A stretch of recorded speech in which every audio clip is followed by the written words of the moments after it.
Good afternoon, everybody. It's David Porter. So I want to continue my thoughts on law enforcement interaction with the severely mentally ill. In my last video, I discussed police officers and the schizophrenic and those schizoaffective disorder. So I wanted to discuss a couple of other common, persistent, life course persistent, severe psychiatric disorders where it is possible at some point they're going to act out in public, draw attention to themselves, and law enforcement is going to be asked to respond. The other disorder I want to talk about is bipolar disorder. Okay. Bipolar disorder is become a common word, a household word. The average person at least recognizes the word, but not everyone knows what it means. Bipolar disorder has nothing to do with mood swings, okay? I'll say it again, bipolar disorder has nothing to do with mood swings. I have fucking mood swings. I don't have my coffee on time. My mood becomes unstable. Most people have mood swings. You know, our emotions are responsive to our environment, our external environment, what's going on around us, and our internal environment. Whatever it is we happen to be thinking about at the time, including bad memories, good memories, looking at things from a different perspective, whatever, our mood will change in response. Bipolar disorder refers to a psychological condition where people are going to have extreme highs of mood, extreme lows of mood, and these highs and lows are going to persist for months at a time, if at least weeks at a time. And yes, there are some people, they're called rapid cyclers, where their highs and lows will alternate from day to day. Yes, that's possible, but for the most part, when you have bipolar disorder, you're going to experience extreme depression for months. Depression. You are going to be in a sad mood most hours of the day, nearly every day. You're going to have difficulty concentrating, difficulty paying attention. You are going to find it challenging to have enough energy to even maintain personal hygiene or eat. You are going to sleep excessively. Some people have insomnia. Some people eat excessively. That can be expressed differently. And you're going to hurt. Your body is going to hurt. You're going to feel stiff and achy. Even if you're 20 years old and limber, you're going as a freaking jellyfish. That was a really dumbass analogy I just made. I guess jellyfish are limber. Okay, here's a more clever one. Even if you're 20 years old and limber as a boneless chicken. There you are.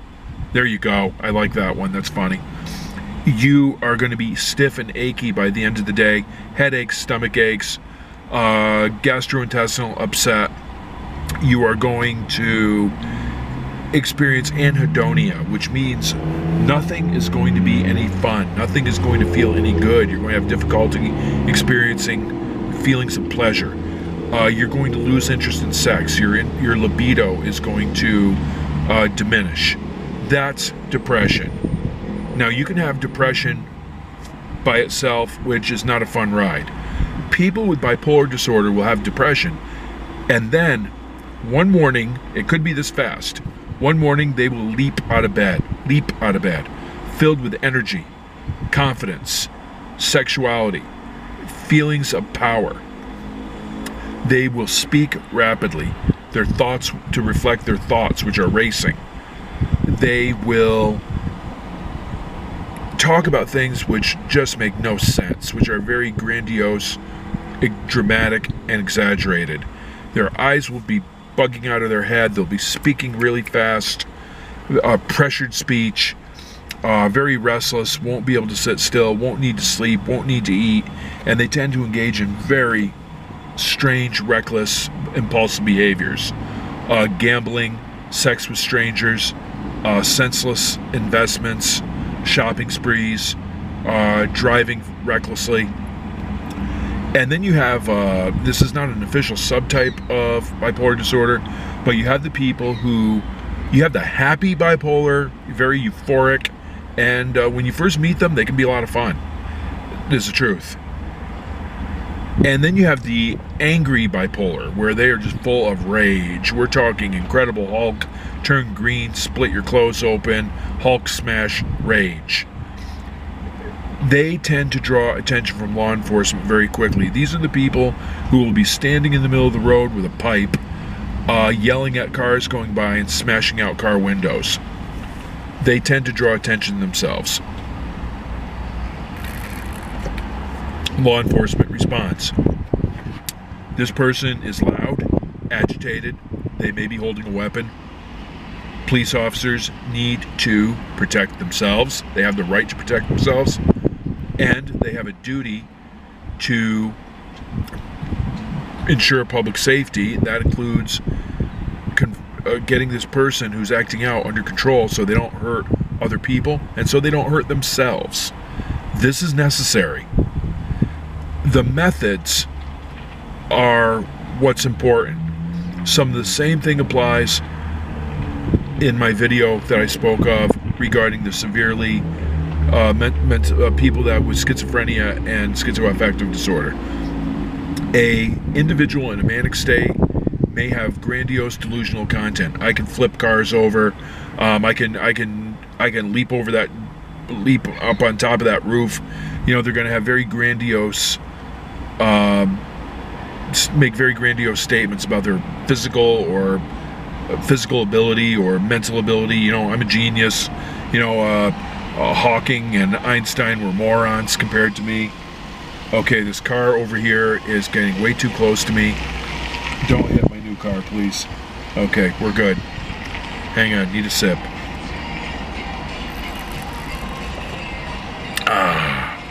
Maple Fields coffee and hot cocoa, specifically Lake Lodge coffee. Very good coffee. Anyhow, this is why I need coffee and cocoa. Need caffeine and theobromine. Fucking ADD. Speaking of chronic psych conditions, gotta have the caffeine to concentrate. Where was I? Okay. Some of the same things apply. Don't bother arguing with someone who's delusional. Do not argue with their delusion. Do not support their delusion. It is pointless. Keep it short and simple and concrete. Keep your statements short and simple and concrete. And as much as you can, maintain personal space until you can't. And recognize this person, in all likelihood, is not a criminal. They are a severely mentally ill person who has lost control of their actions. And now you need to help them regain control and get them into a safe environment. The one important detail about communicating with someone in this condition: common ground.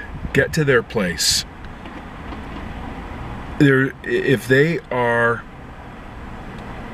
angry, outraged over some imaginary injustice that their deluded mind has told them, don't support the delusion, but practice empathy.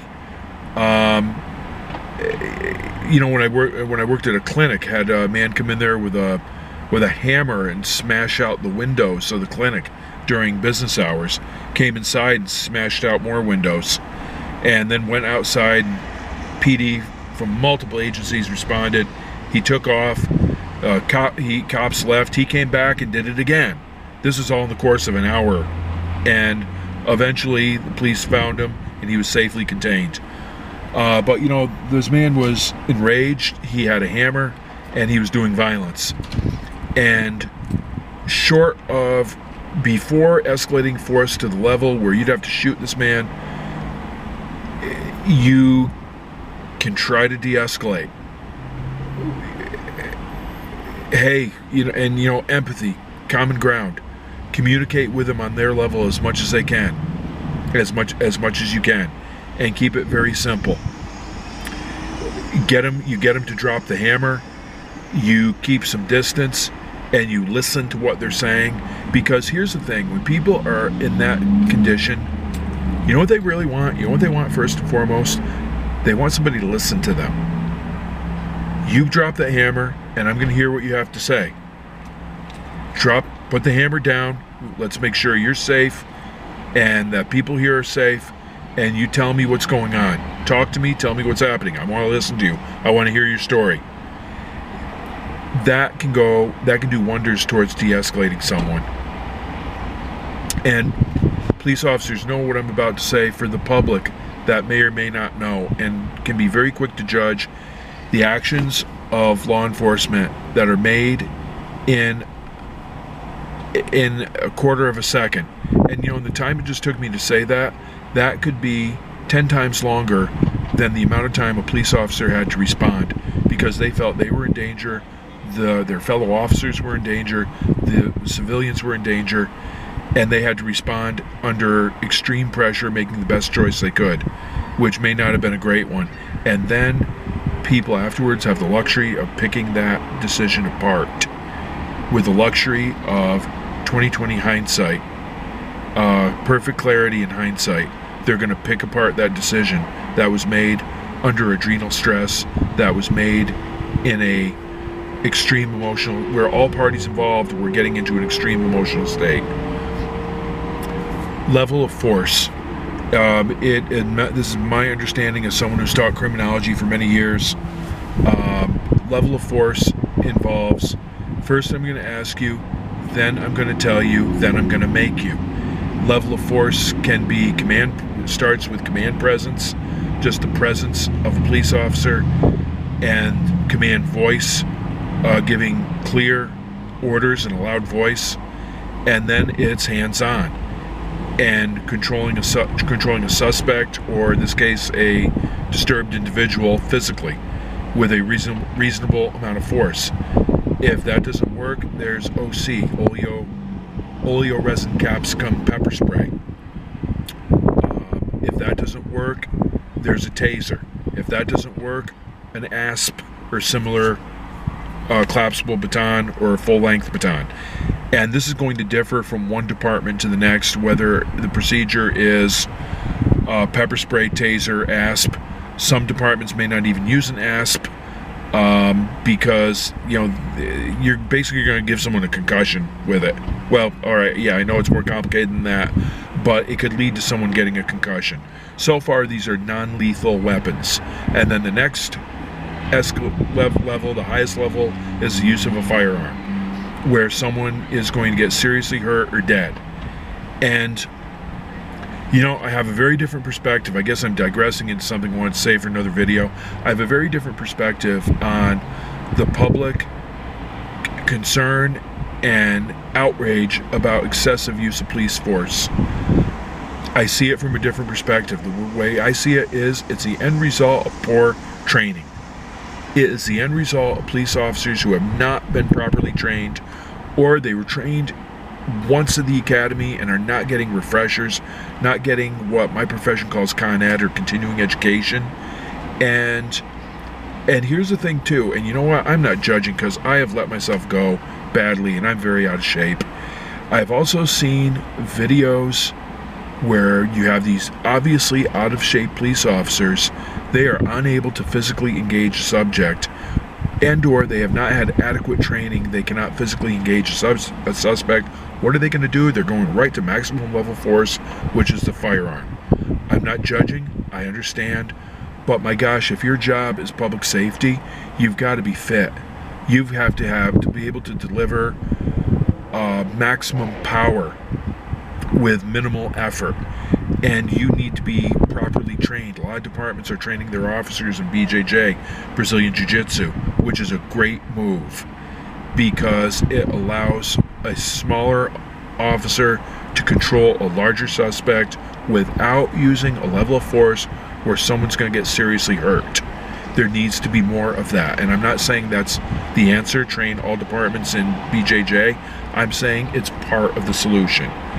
Officers that are big and jacked and confident looking, big motherfuckers scare people. That's the truth, okay?